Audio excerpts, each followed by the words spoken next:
Saya akan share screen. Selamat pagi Bapak Ibu. Kita akan bersama-sama merenungkan ayatnya pendek sekali, hanya 4 ayat. 2 Tawarik 36 ayat 1 sampai 4. Ayat 1 sampai 4 demikian firman Tuhan. Rakyat negeri menjemput Yoahas anak Yosia dan mengangkat dia menjadi raja di Yerusalem, menggantikan ayahnya.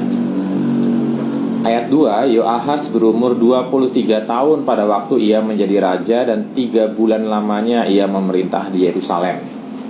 Ayat ketiga, Raja Mesir memecatnya dari pemerintahannya di Yerusalem dan mendenda negeri itu 100 talenta perak dan 1 talenta emas.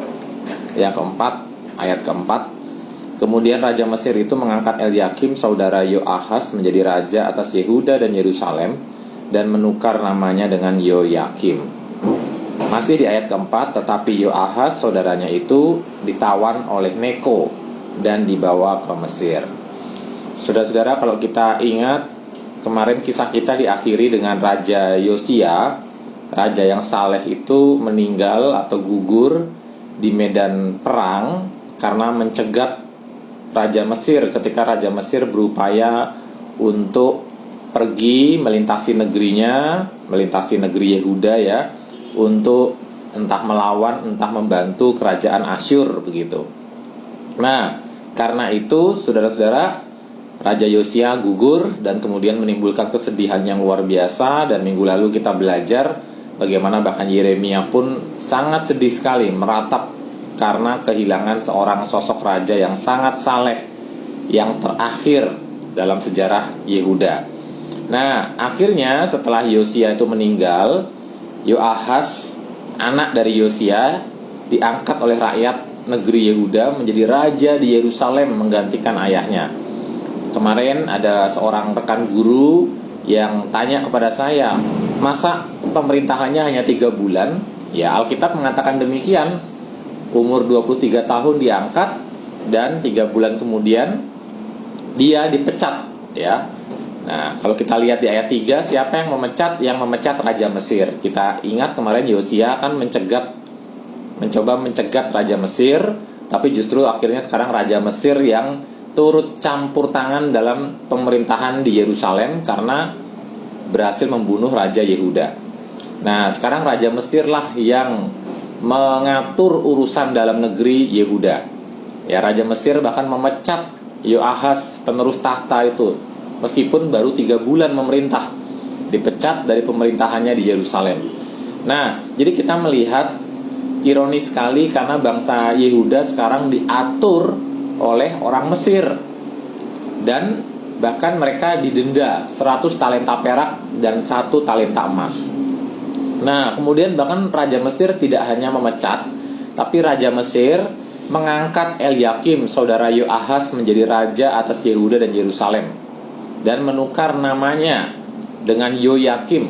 Ketika suatu nama itu ditukar, itu menunjukkan adanya kekuasaan dari orang yang memberi nama. Contoh, kalau Bapak Ibu memberikan nama kepada anak, berarti Bapak Ibu itu punya kuasa atas anak itu ya. Kalau misalnya kita ingat Adam memberi nama binatang-binatang, itu menunjukkan bahwa Adam itu mempunyai otoritas atas binatang-binatang. Jadi siapa yang memberi nama siapa itu menunjukkan otoritas. Kita sering mendengar ada istilah nama baptis.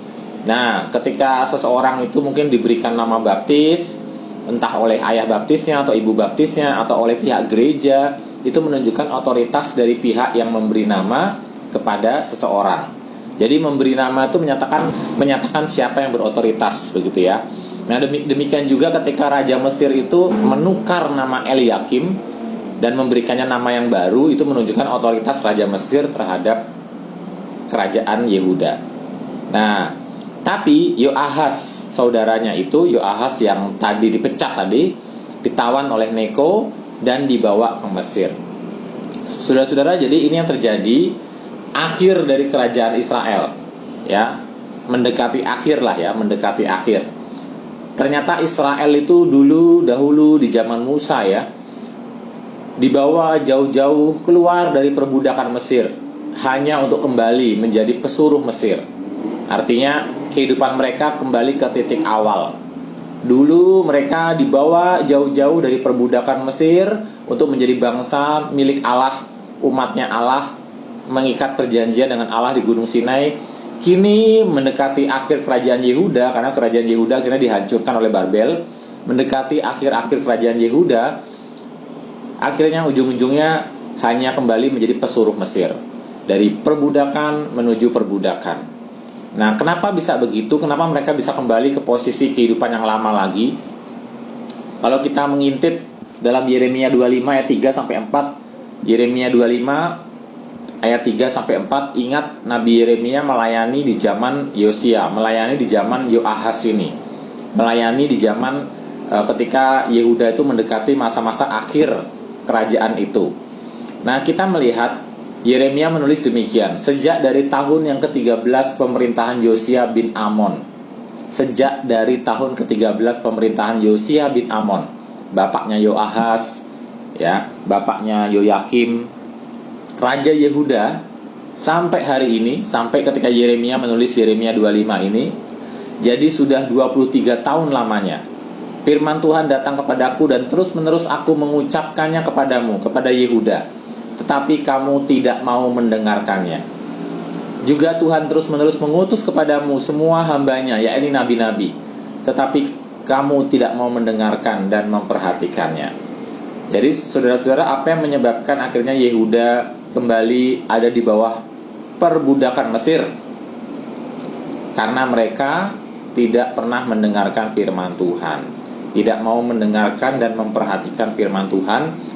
Meskipun terus-menerus firman Tuhan datang kepada mereka, terus-menerus nabi-nabi itu menyuarakan firman Tuhan, tapi kerajaan Yehuda tidak mau mendengarkan firman Tuhan. Akhirnya mereka kembali kepada posisi seperti ini, dibawa keluar dari perbudakan Mesir hanya untuk kembali jadi pesuruh Mesir. Bagaimana kita di dalam Kristus? Banyak sekali ayat perjanjian baru mengatakan bahwa kita sudah dilepaskan dari kehidupan yang lama, kita sudah dilepaskan dari kehidupan ketika kita ada dalam perbudakan dosa. Tuhan Yesus Kristus, anak Allah itu telah diutus ke dalam dunia, dan sebentar lagi kita peringati dalam peristiwa Natal, lahir menjadi manusia untuk mati bagi kita di kayu salib, menebus kita. Lalu dengan darahnya dia membeli kita, dan kemudian kita melihat dengan iman kita, percaya Yesus bangkit dari kematian untuk membenarkan setiap kita yang percaya kepadanya.